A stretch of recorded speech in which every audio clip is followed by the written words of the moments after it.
Alfred Reynolds is running for elections on November 3rd, 2026, as a state Senate candidate for District 12 in Polk County, Florida. He is currently focusing on 7 top priorities, which may change as we reach Election Day.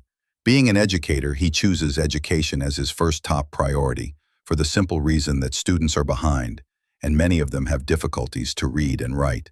This situation indirectly causes classroom disruption that seriously impacts educational priorities, particularly when parents are not involved in the education of their child.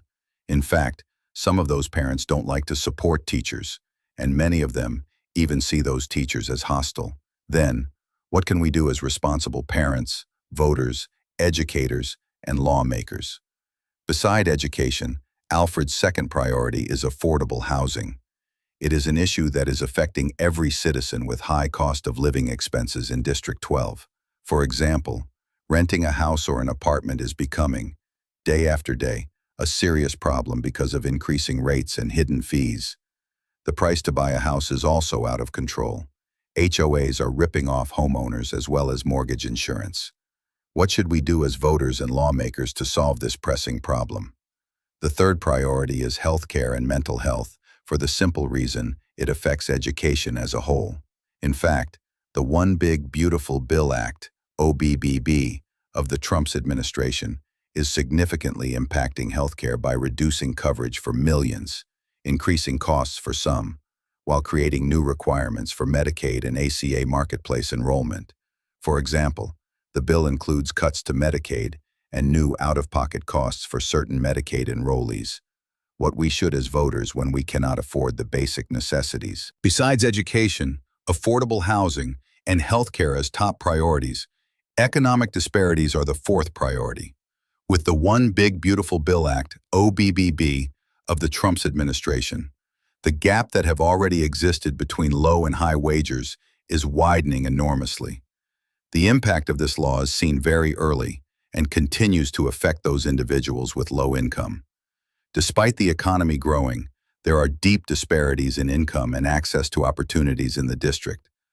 Alfred's fifth priority resides in public transportation, which is another serious problem. The rapid growth and sprawling nature of Polk and its surrounding counties have created many challenges for reliable transportation. This problem directly impacts access to jobs, education, and other essential services. In fact, this issue interconnects with Alfred's sixth priority, which is infrastructure strain and population growth, which leads indirectly to strain on our infrastructure, such as the water and sewer systems. There is no doubt this growth is also directly impacting property values and increasing the need for affordable housing. Reasons for us to build more roads and maintain those roads that are no longer practical to drive in our district.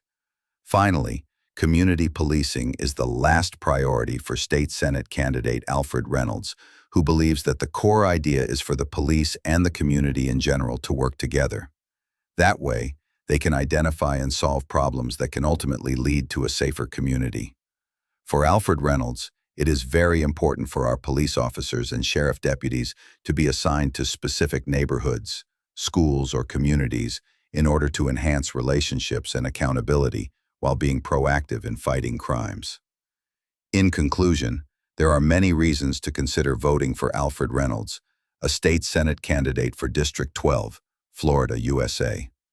In fact, based on his background, his campaign emphasizes his commitment to family values and Christian faith. Having served in the military and as a law enforcement officer, he presents himself as someone dedicated to public service and safety.